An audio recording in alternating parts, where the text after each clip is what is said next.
Hello everyone, welcome back to this channel. In this video, I'm going to show you how to switch Gmail account on Android. Now let's get started. First, open your Google Play Store. And after this, in here you just click on the profile icon at the top. And then in here you can click on manage your Google account.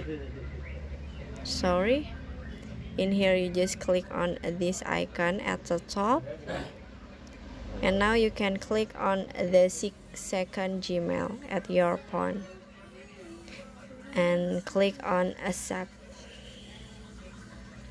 and finish. So that's how to switch Gmail account on Android. Now I hope you found this video to be helpful. If you enjoy the content, please consider like, comment and subscribe down below. Bye bye.